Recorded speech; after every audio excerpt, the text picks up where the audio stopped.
Barakatah Yahweh Shai. Brakati Yahweh, Brakati Yahweh Shai, Brakati Yahweh, Brakati Yahweh Shai, Brakati Yahweh, Brakati Yahweh Shai, Call Light Yahweh, Ba'ashem, Yahweh Shai, Ba'ashem Rakal, Kadash, double honor to the apostles and elders, which are a great millstone. Peace and blessings to the sincere Akim pushing his truth and sincerity, and those who putting up videos up throughout the week to feed the sheep. It's Makwa from the Trumpet and VA camp, and I'm gonna get right into it. It says, and because this is a clown Kodak Black who came out and decided to tell everybody he's Israelite.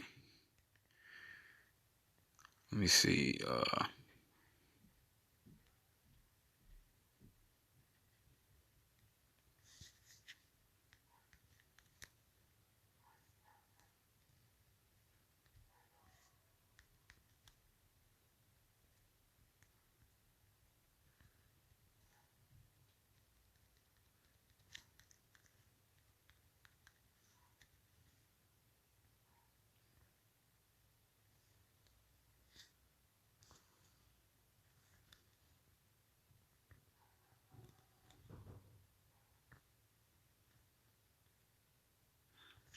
CC, you got Kodak Black. He came out. He admitted he was Israelite. This, that, and the third.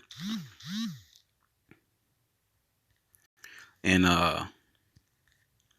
he obviously he was living in the world, and it came a point in time where he completely abandoned it. He stopped calling himself an Israelite. Now he went back to being black again, and this, that, and the third.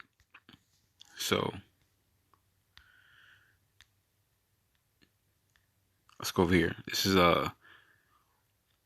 and obviously when he did this, Yahweh Shem Yahshua was upset because you playing around with the truth.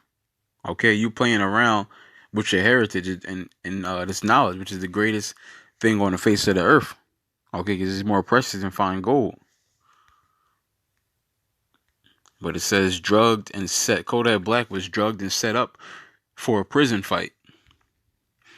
And we already know that the elites, they always play games like this. They killed Epstein in jail, and you got Hillary laughing at it. So we already know they play jail games. But it says Kodak Black was set up, possibly drugged when he got into a fight behind bars, at least according to rappers camp.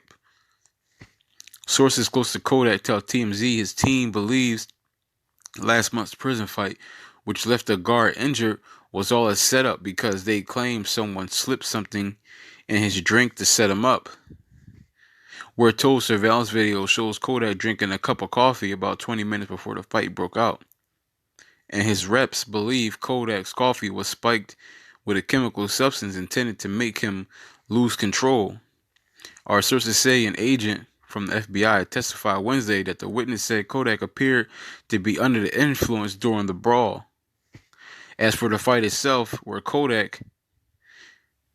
Kodak got into it with another inmate, and a correction officer sprays KB with mace. Our sources say it took several prison guards to restrain Kodak, who displays incredible strength after allegedly being drugged.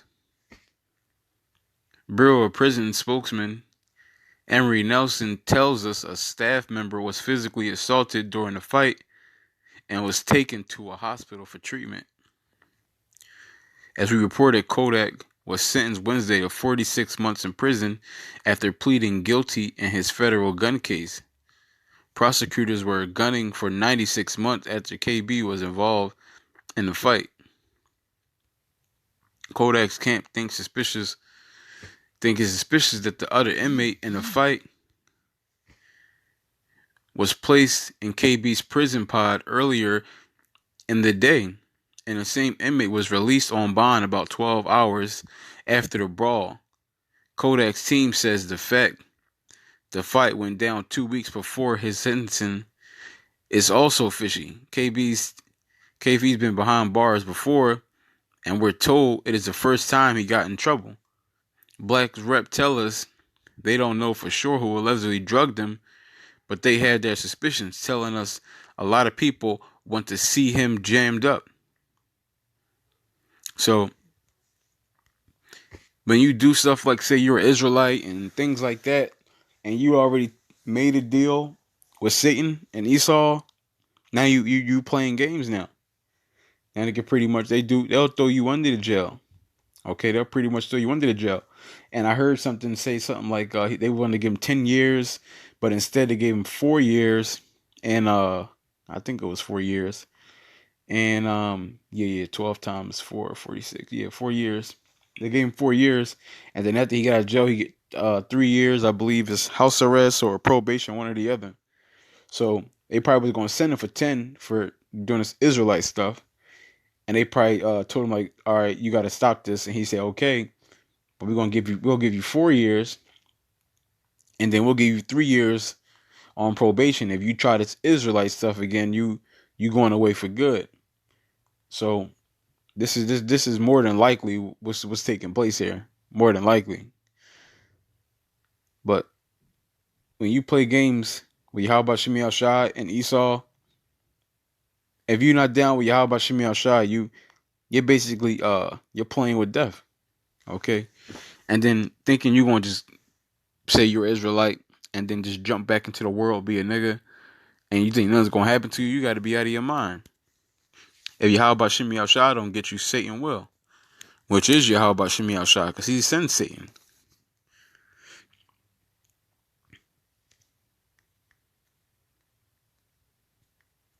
Let's go over here. This is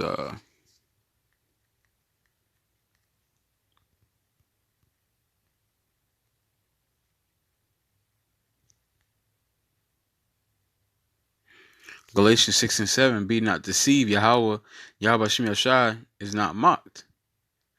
For whatsoever a man soweth, that shall he also reap.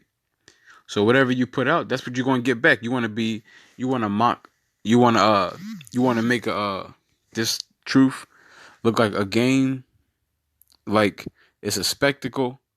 You wanna try to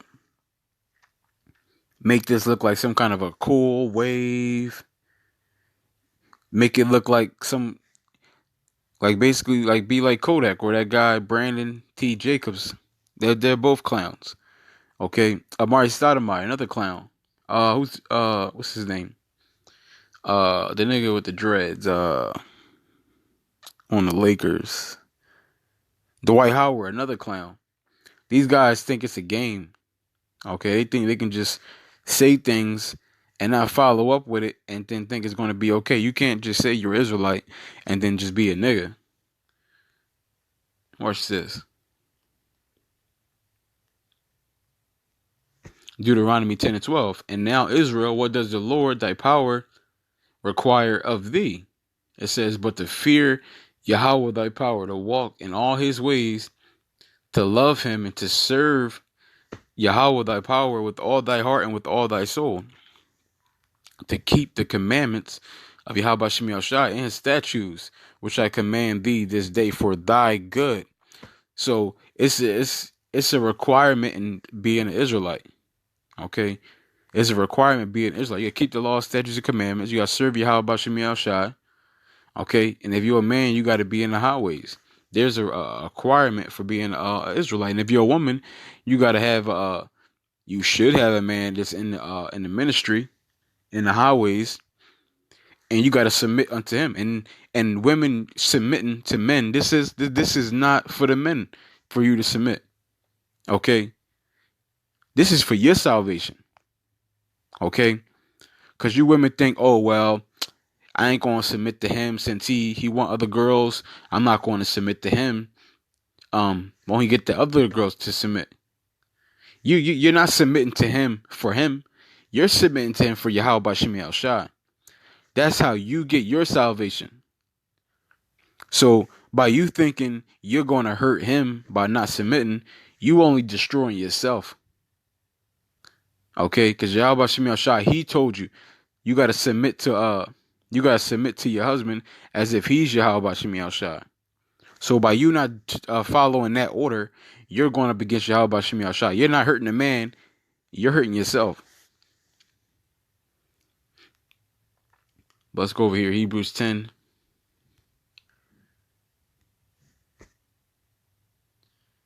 And 26. It says, "For if we sin willfully after that we have received the knowledge of the truth, there remaineth no more sacrifice for sins." Right? There's no more sacrifice for sin after we receive the truth. And you got Kodak Black. You got what's the other clown name? Kendrick Lamar. You got all these clowns that know who they are, what they got to do, and they still refuse to do it. Okay, these are the worst of the worst. These are the people who are going to be super destroyed. Matter of fact, what is that? I think it's Luke 12:46.